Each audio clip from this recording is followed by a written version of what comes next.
Lights go down, the stage is set. Stories rise, we won't forget.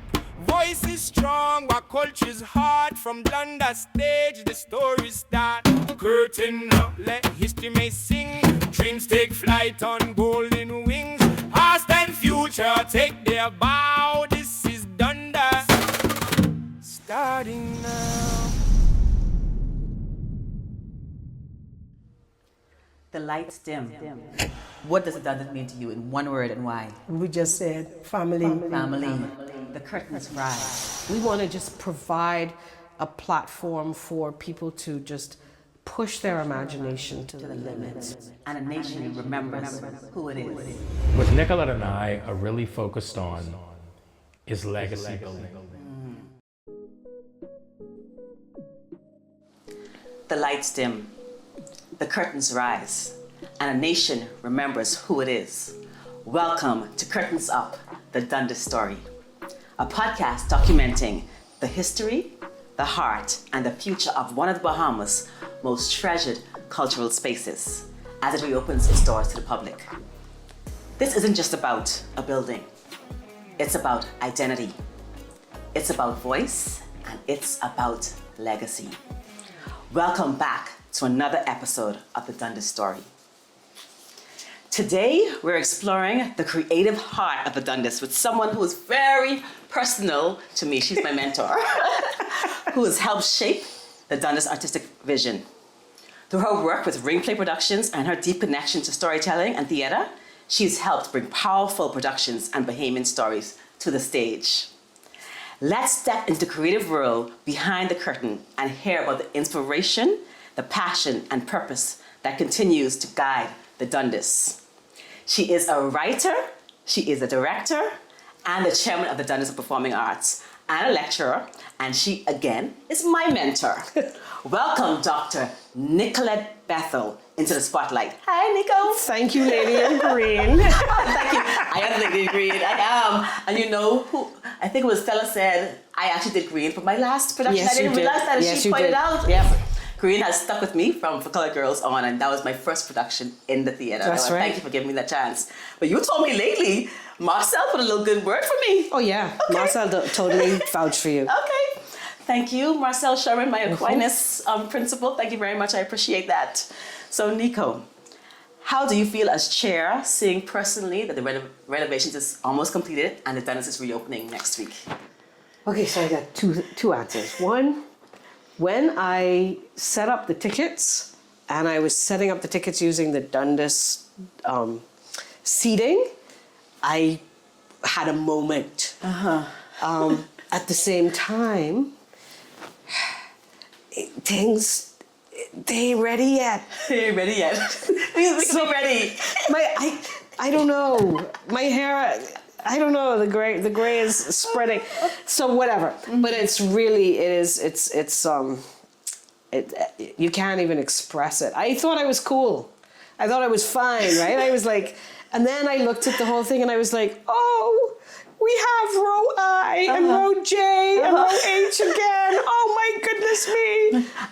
I know it feels like a director the night before. It's like you feel like they ain't ready, we ain't ready. But guess what? If we ain't ready, we gonna be ready and we can see y'all next week. We gonna be ready. We gonna be ready. We gonna make sure we're ready. How has the Dundas helped shape or launch the careers of Bahamian actors, playwrights, and creatives over the years? Wow. So the theater itself has been incorporated for 70 years. I mean, 70 years, since 1970. 1970. And they built the stage in 1960. So that is what, 70, 80, 70 years? Yes. 60 years, 60, 70 years. So Wow. imagine that's three generations. That's of decades, people. that's 7 And decades. so many people have gone across the Dundas stage in that capacity. And then for the 30 years before that, because it was established the 30 years before the stage was built, the 40 years before it became a theater, it was a civic center that trained people in skills. It was kind of like the precursor to BTVI and the COM at the university. Yes. They trained people in skills to get jobs. Yes. So it has impacted so many Bahamians over the years. It's not easy to count. But in terms of theater, the Dundas has, I would say, launched 80 to 90% of original Bahamian works from New Providence, either by producing it or helping to produce it or providing training or whatever. And for the whole of the Bahamas, of course, we have a not a sister theater, but a parallel theater whom we are adopt as a sister in the Regency, right? The Regency is a separate entity, but it does the same thing in Freeport that the Dundas does in New Providence, and almost for the same length of time. That is just a rich history. And Philip did mention that I think the Prime Minister's mother got trained at the Dundas. So he told us, that's right, in the training era. The guy who, I don't know how many people remember, or they watched The Crown and they watched the Bahamian, who was the valet of the Duke of Windsor. Yes. He was trained at the Dundas. He was trained at the Dundas.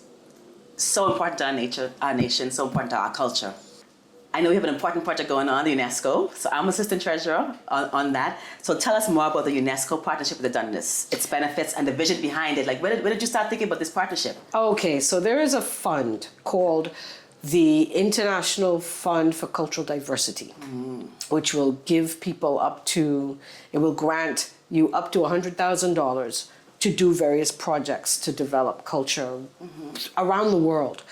And this is available to the Bahamian population now because we finally signed on to the convention that governs it, which is the Convention for the Diversity of Cultural Expressions. And it was put in place to maintain sovereignty and identity, because there was a period at the turn of this century where it looked like Western culture was just going to take over everything, because America and Europe and everybody else had the money, the power, the intrusion.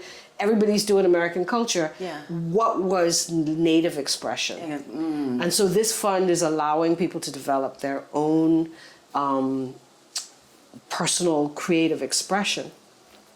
So I looked at this fund back in 2022 from the point of view of the Dundas, because we really want to move to a professional theater now.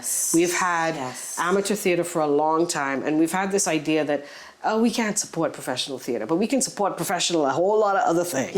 So I want to say, okay, how do we then move into the professional arena? So that's what this grant is for. We applied for it in 2022.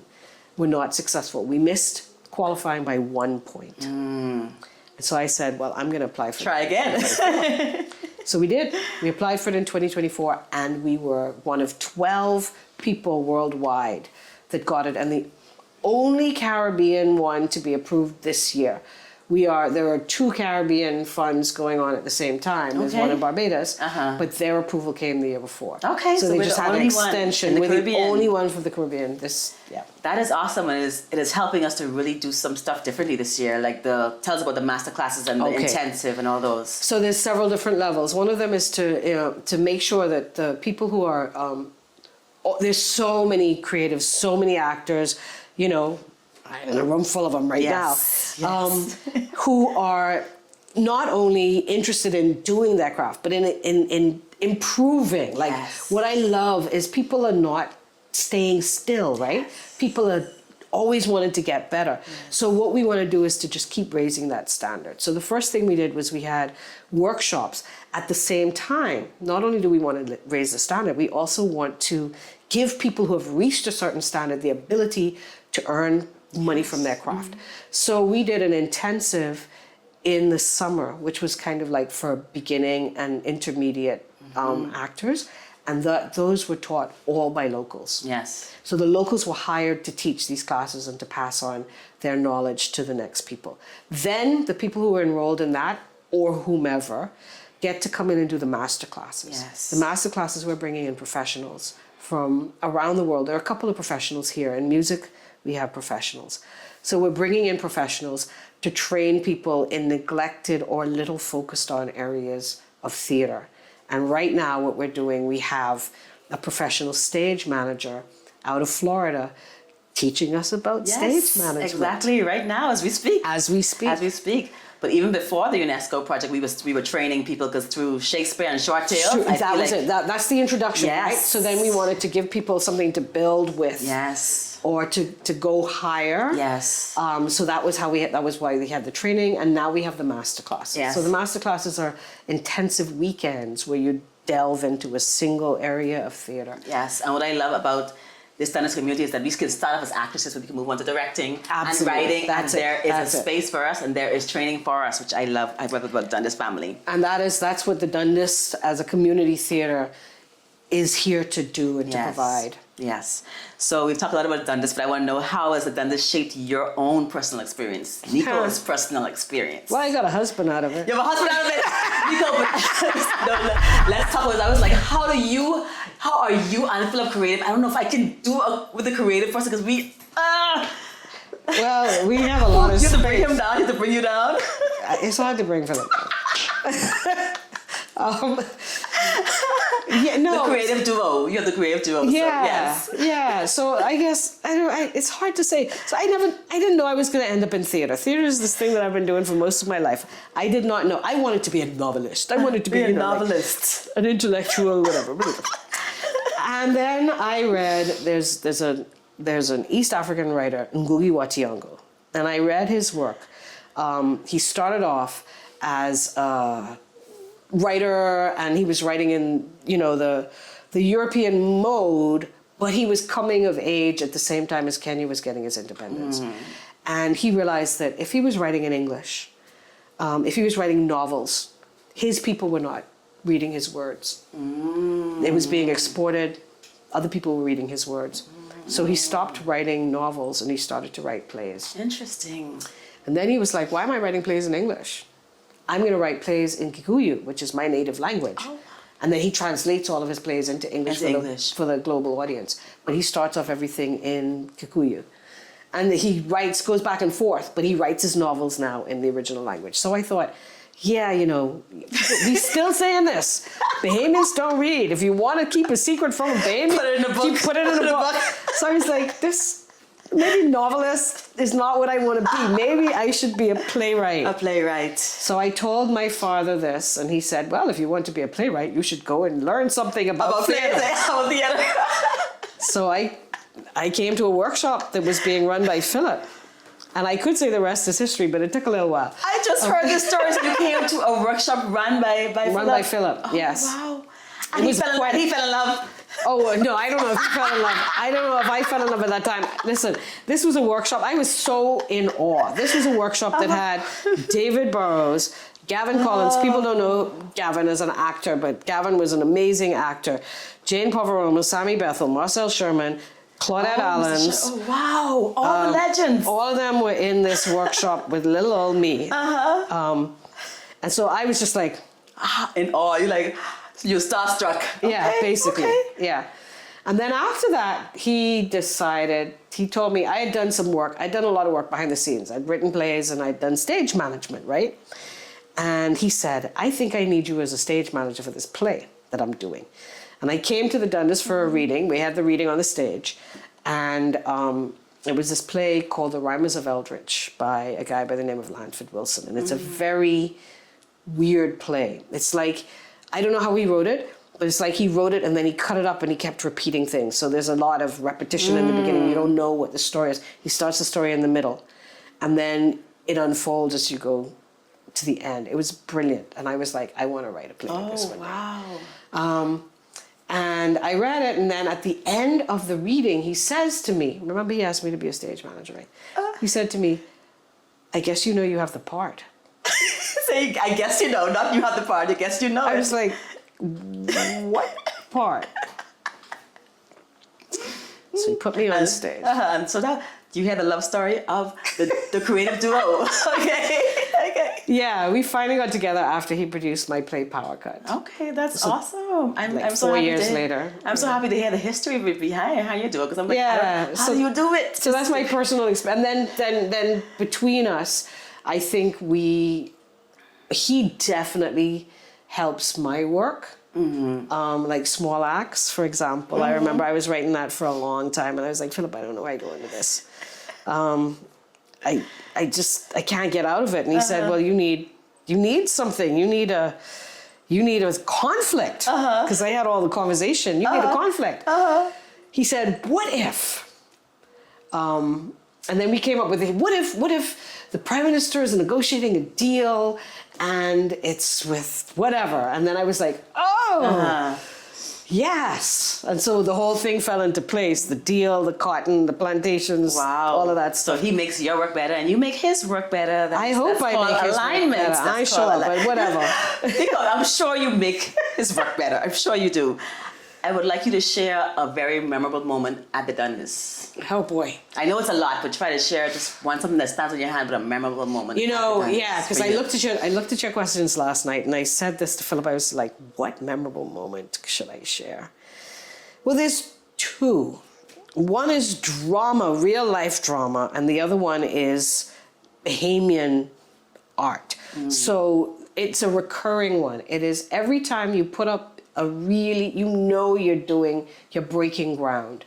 Like when you do the Legend of Sammy Swain for the first time, when you produce You Can Lead a Horse to Water for the first time, when you do a grand opera, which is still, as far as I know, the only grand opera in the Caribbean in English, and you produce all of these things, when they come together, when you do something crazy, like Shakespeare in Paradise. Yes, short tales. Short tales, right? Like,